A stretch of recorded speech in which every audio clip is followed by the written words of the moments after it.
Greetings, Speed Boys and Girls. I have a new episode of the Old 52 where we talk about #1 issues of defunct series that I recommend to you. And they're brought to you by Red Knight, the comic book I self-publish and recommend to you. It's actually published through Primal Paper Comics. There's 2 links where you can get it, either Manos Publishing at Etsy.com or PrimalPaperComics.com.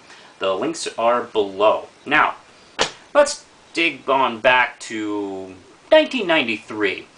What were we doing during 1993 besides rocking out to Nirvana and voting for Clinton?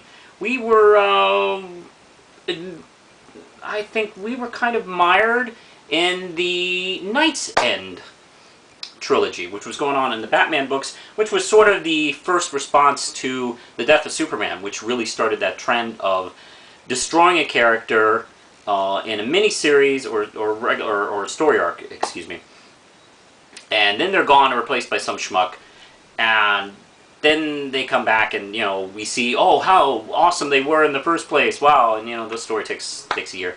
I think just about every main DC title did that.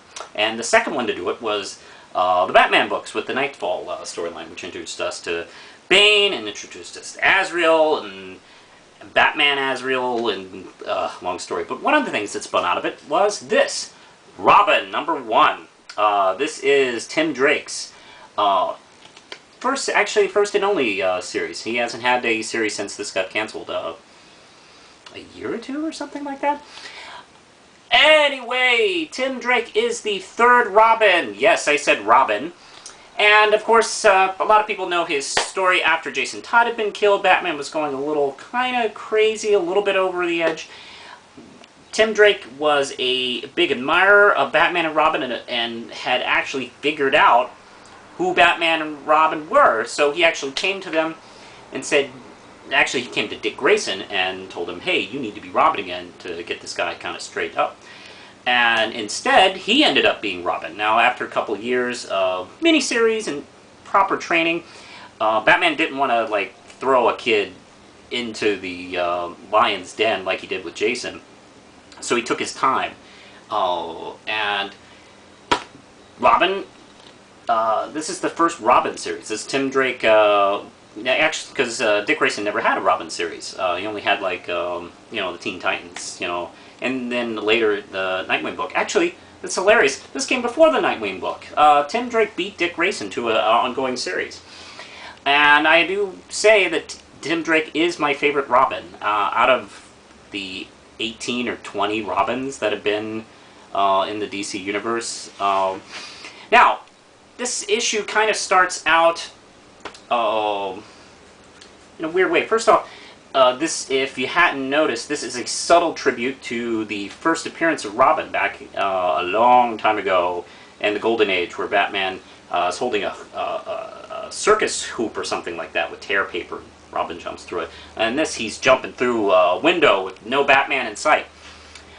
This, of course, starts in the middle of the Nightfall series, where Batman has been broken by Bane, and he chose his obvious successor, Jean-Paul Valley, who was Azrael, a college kid who didn't realize he was trained to be an ultimate assassin for good or justice or whatever, and then was deprogrammed where he forgot all that until he was needed. Then the programming would just jump right into his brain. He would, take over.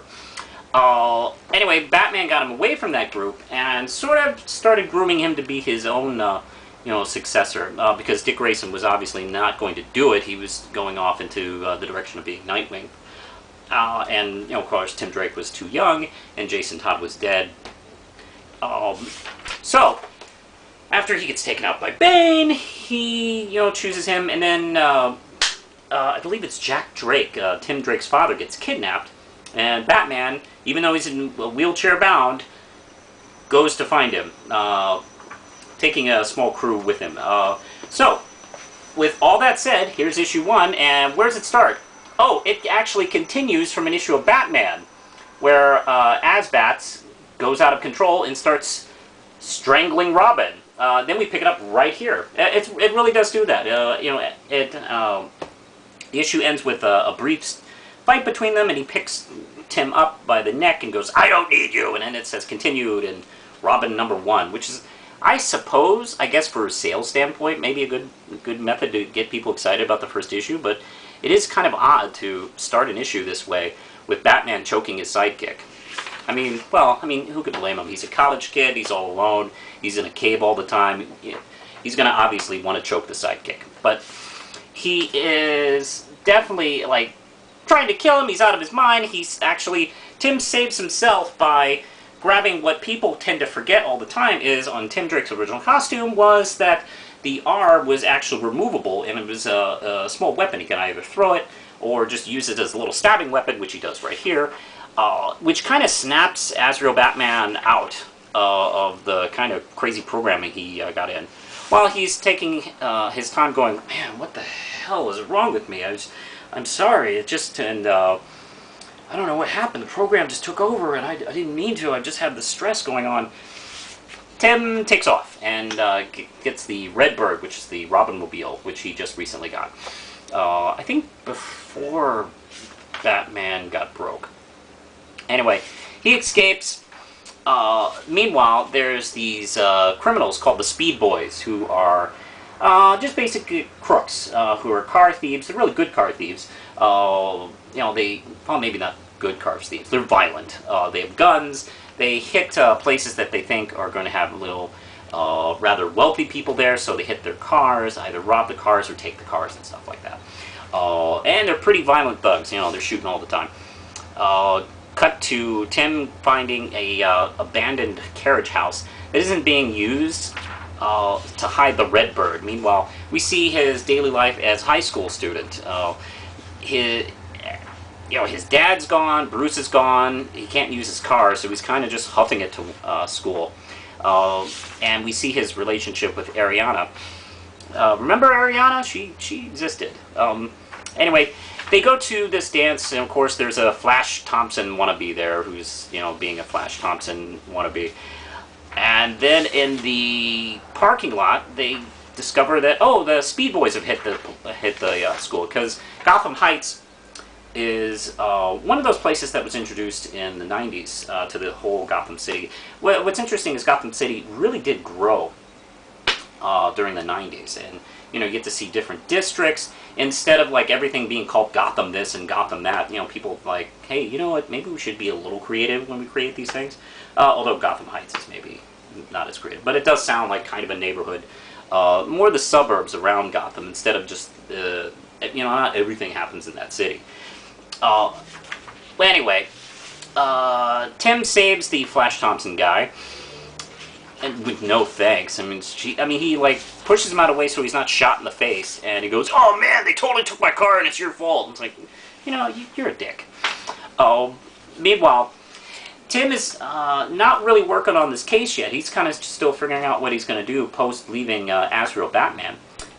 Shotgun is the nickname to this deputy. Actually, what's his name? He says it in the last panel here.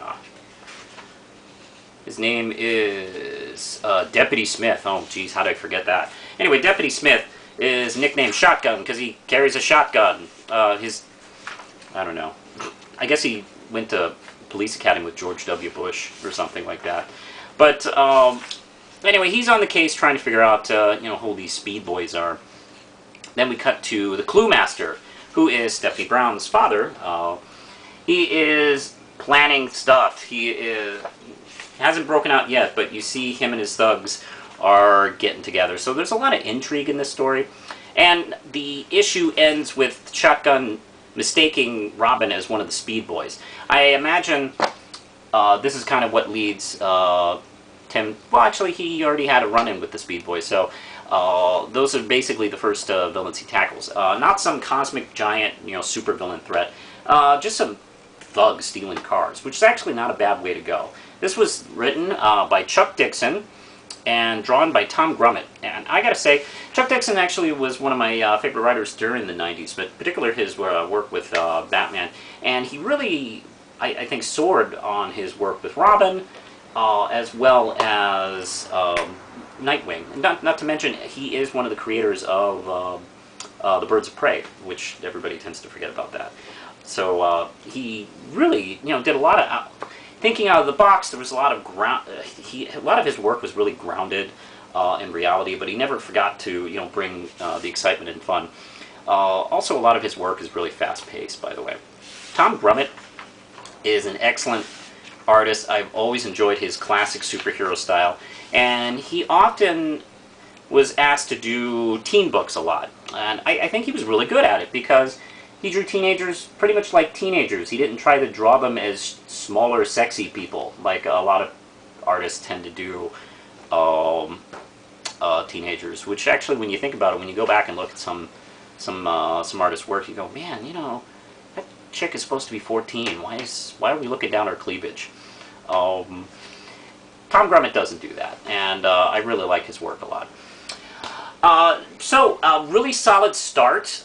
There could have been maybe just a little bit less intrigue. I mean, there's like, the stuff going on with, Nightfall, then these plots going on with Clue Master and these, Speed Boys and stuff like that. Maybe a little more attention to Tim's daily life, which this series eventually got into. So you get the feeling that, Chuck Dixon had to kind of work it in to the main plot line and then go off on his own, which he did very well. The first story arc kind of does that. I really do like it. I don't know if this is in trade. I imagine it is, or at least out of print. You could probably find it somewhere. And I don't know how much the first issue is. Hey, this is like one of these old 90s covers that's really kind of cardboard and shiny. It's lots of fun. Well, that's it for now, so push the button, Lindsay.